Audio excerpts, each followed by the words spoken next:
Una noche sin luna sobre el desierto de Mali. El año es 2012. En una pista de tierra sin nombre, sin señales, sin luces, un avión desciende en silencio entre la oscuridad. No lleva insignias militares. Su pintura es blanca, igual que cualquier aeronave civil. Aterriza, recoge a 3 personas encapuchadas y despega antes de que nadie en el pueblo más cercano haya escuchado siquiera el rugido de su motor. Nadie sabe quiénes son esas personas.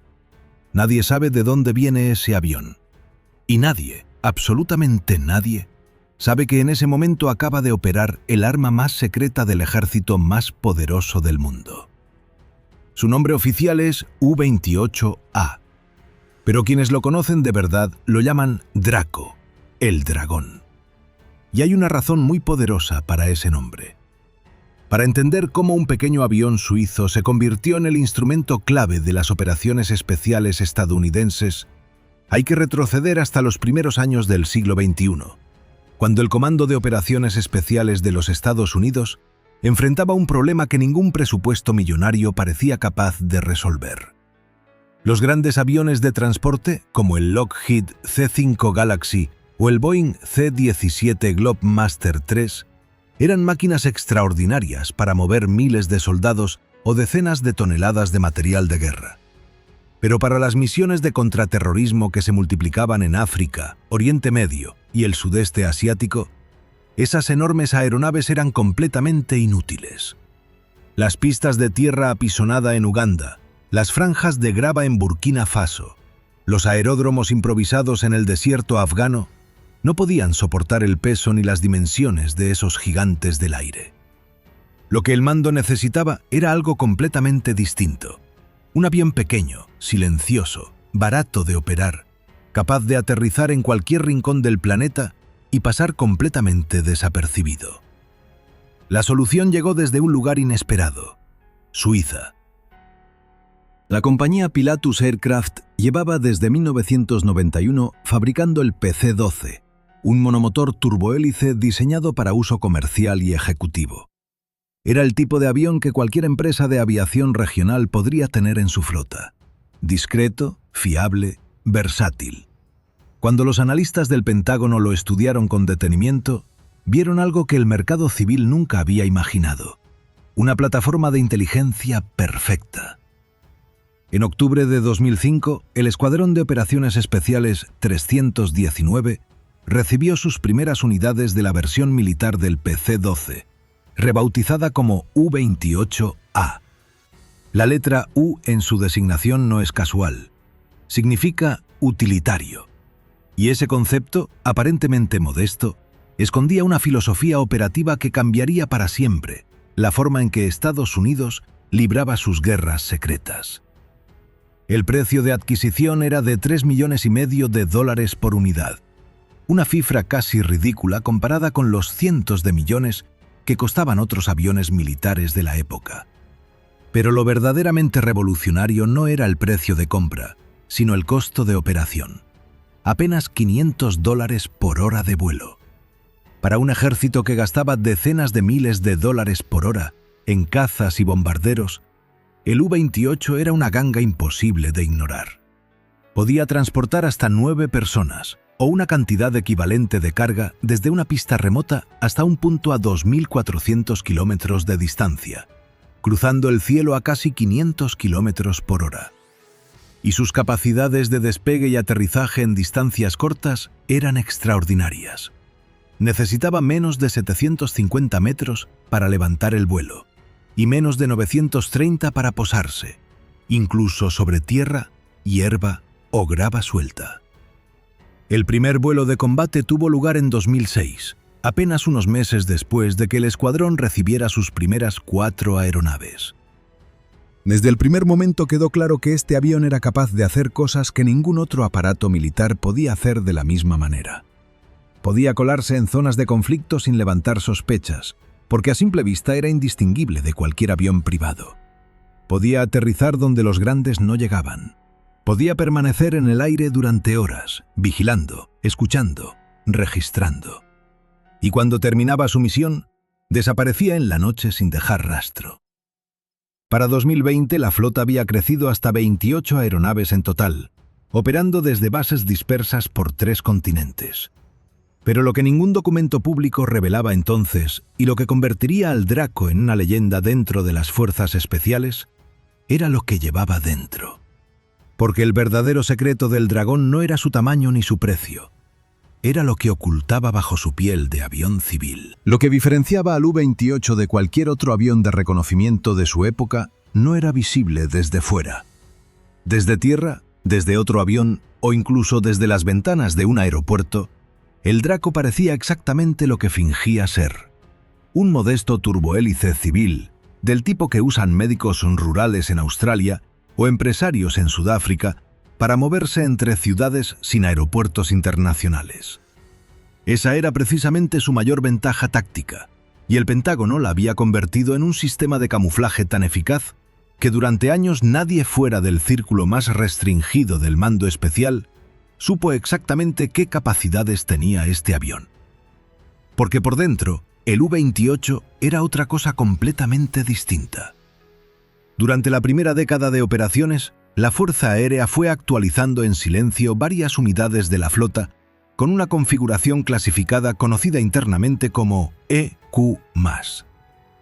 Los documentos presupuestarios del Pentágono describían un sistema de sensores montado en una torreta exterior, capaz de capturar imágenes en alta definición, tanto en el espectro visible como en el infrarrojo. Esto significaba que el Draco podía ver con la misma nitidez en plena oscuridad que a mediodía. Podía seguir el calor corporal de un individuo a través de la vegetación densa, identificar vehículos apagados en medio del desierto y registrar movimientos en aldeas sin electricidad a varias miles de metros de altitud, sin que nadie en el suelo supiera que algo sobrevolaba el cielo. Pero las cámaras eran solo una parte del sistema. Los equipos instalados en las versiones EQ+, permitían al Draco interceptar y geolocalizar comunicaciones enemigas en tiempo real.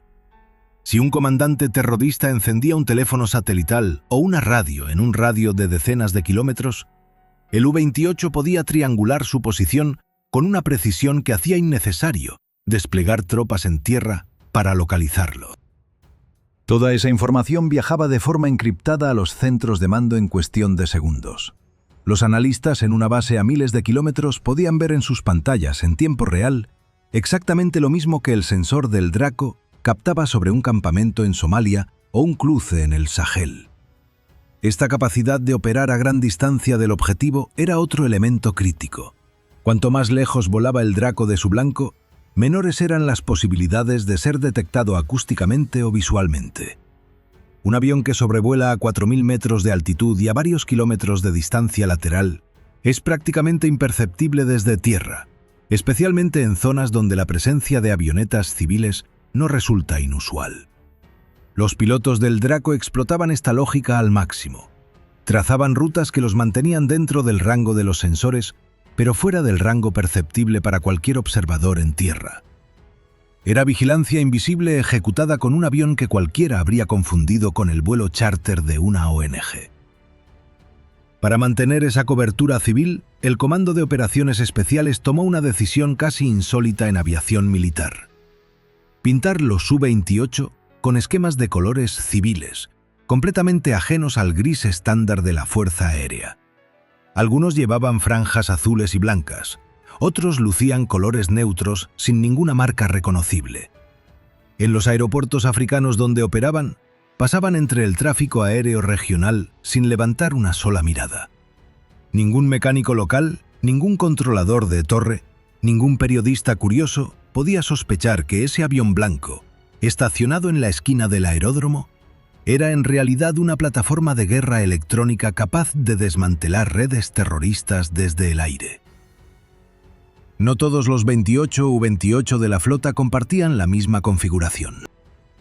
Las versiones más básicas seguían cumpliendo funciones de transporte ligero, moviendo pequeños grupos de operadores especiales entre puntos remotos donde ningún otro avión podía llegar. Pero incluso estas versiones más simples contaban con sistemas de comunicaciones que les permitían coordinarse en tiempo real con otras plataformas en el aire y con equipos en tierra. El U-28 nunca operaba de forma aislada. Era siempre un nodo dentro de una red más amplia de inteligencia. Todo este arsenal tecnológico comprimido en una aeronave de menos de 15 metros de envergadura representaba una revolución silenciosa en la doctrina de las operaciones especiales. Mientras los grandes sistemas de armas acaparaban titulares y presupuestos, el Draco acumulaba horas de vuelo en los rincones más olvidados del planeta. Su utilidad era tan concreta que ningún dron, ningún satélite y ningún avión de mayor porte podía reemplazarlo en los mismos lugares, con el mismo nivel de discreción y al mismo coste. Y eso lo hacía, en la práctica, indispensable. Pero la tecnología, por sofisticada que fuera, no preparaba a nadie para lo que estaba a punto de ocurrir en los cielos de África y Asia. Entre 2006 y 2012, el Draco fue tejiendo una red de operaciones encubiertas que abarcó 3 continentes sin que el mundo exterior tuviera la menor idea de lo que estaba ocurriendo. No había comunicados de prensa, no había declaraciones oficiales. Solo aviones blancos despegando de pistas polvorientas al amanecer y regresando de noche con los registros de lo que habían visto y escuchado. El primer teatro de operaciones donde el U-28 demostró su valor real fue el sudeste asiático. Entre 2011 y 2012, el Escuadrón 318 desplegó varios aparatos en Filipinas como parte de la operación Libertad Duradera en ese archipiélago. El objetivo era proporcionar apoyo de inteligencia a las fuerzas de seguridad filipinas en su lucha contra Abu Sayyaf, un grupo terrorista islamista con base en las islas de Mindanao y Joló, que durante años había secuestrado civiles, cometido atentados y ejecutado rehenes occidentales. Abu Sayyaf mantenía vínculos directos con Al-Qaeda y operaba en una geografía fragmentada en islas, con selvas densas y costas imposibles de controlar desde tierra. Los grandes aviones de patrulla no podían posarse en las pistas cortas de las islas menores. Los drones de la época tenían limitaciones de autonomía en esa región. Pero el U-28 podía volar bajo, lento y silencioso sobre la jungla, registrando movimientos de embarcaciones sospechosas y localizando campamentos en zonas que ningún satélite podía cubrir con suficiente resolución en tiempo real. En paralelo a las operaciones en Asia, el Draco construía su historial más extenso en el continente africano. Operando desde bases en Alemania, varios U-28 comenzaron a ejecutar vuelos regulares hacia el interior de África subsahariana. En misiones documentadas en informes militares desclasificados de forma parcial, los aparatos volaron 133 salidas y transportaron más de 12.200 kilos de carga clasificada, la mayor parte hacia el Aeropuerto Internacional de Entebbe, en Uganda, que funcionaba como nodo central de las operaciones estadounidenses de apoyo a fuerzas africanas en 4 países distintos. El objetivo principal de toda esa actividad era Joseph Kony y su organización, el Ejército de Resistencia del Señor. Kony llevaba más de 2 décadas aterrorizando el corazón de África Central, operando desde las selvas entre Uganda, Sudán del Sur, la República Centroafricana y la República Democrática del Congo. Su método era tan brutal como sistemático: atacar aldeas en mitad de la noche, asesinar a quienes opusieran resistencia y secuestrar niños para convertirlos en soldados o esclavas. Se calcula que raptó a más de 30.000 menores a lo largo de los años. La comunidad internacional llevaba décadas intentando capturarlo sin éxito, porque su organización cruzaba fronteras que los ejércitos regulares no podían atravesar con facilidad. El Draco cambió la ecuación. Desde altitudes a las que su motor resultaba inaudible en tierra, los U-28 rastreaban los desplazamientos de las columnas del Ejército de Resistencia del Señor usando cámaras infrarrojas. Interceptaban las comunicaciones por radio que los comandantes de Kony usaban para coordinar movimientos entre países, y transmitían esa información en tiempo real a los asesores militares estadounidenses junto a las tropas ugandesas y centroafricanas.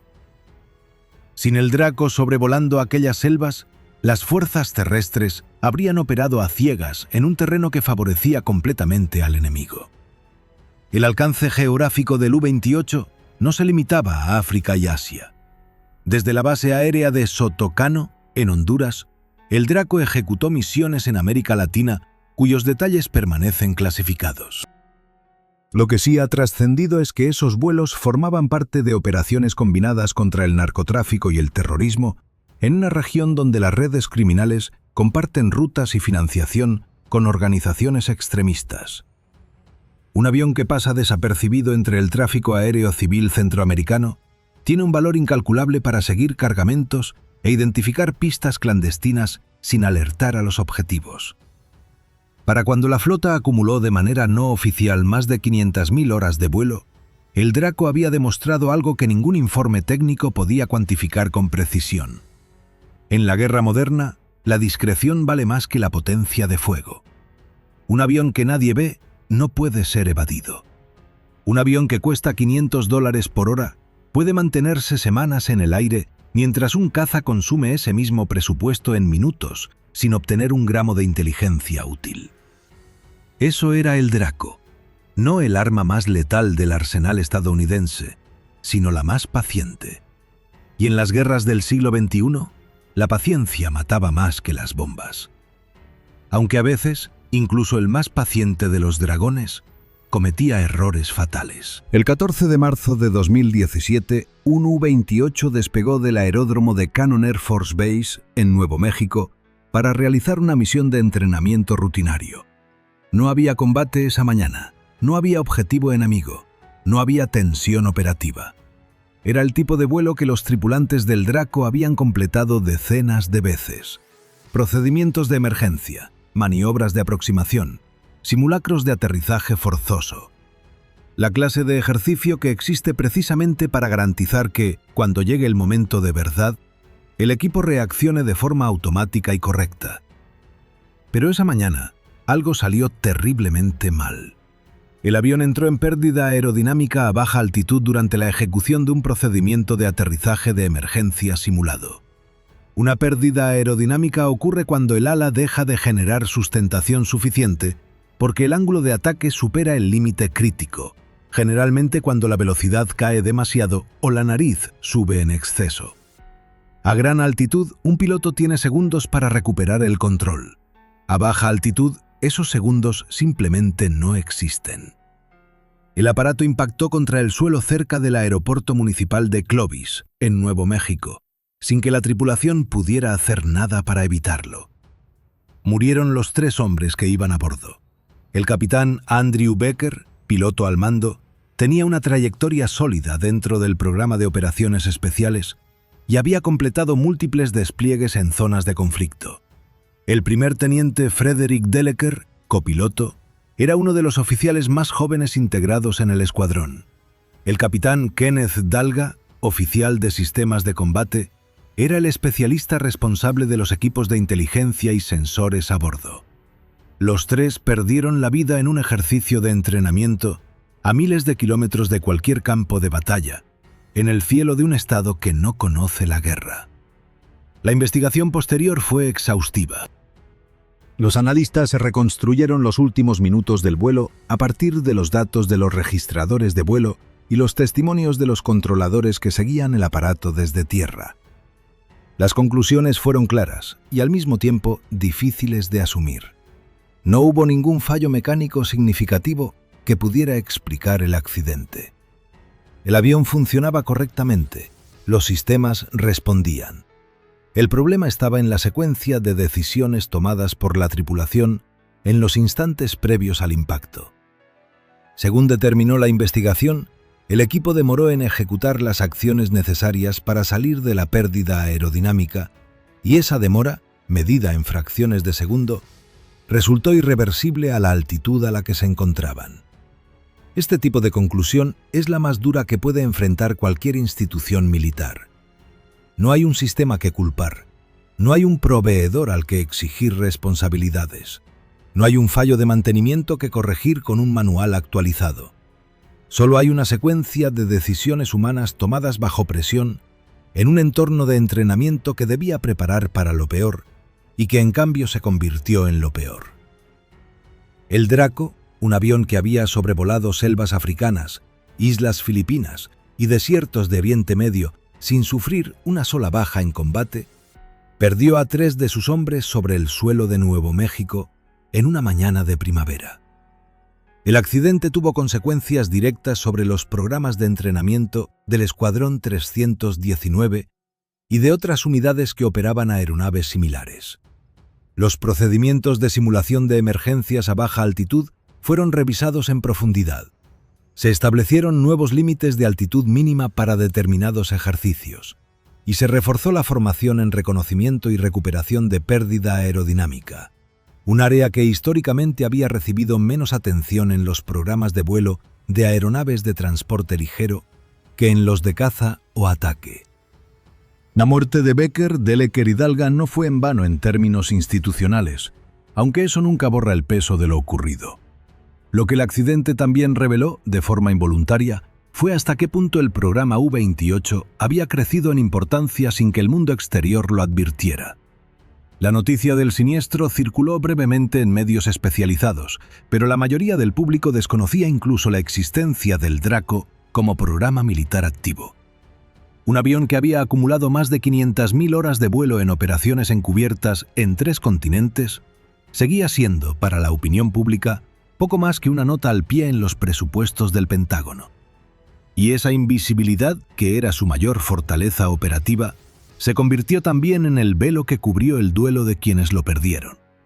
Porque los dragones, cuando caen, lo hacen en silencio. 2 años después de la tragedia sobre Nuevo México, el programa que durante 13 años había operado en las sombras recibió por fin un reconocimiento público, aunque tan discreto como todo lo que rodeaba a este avión.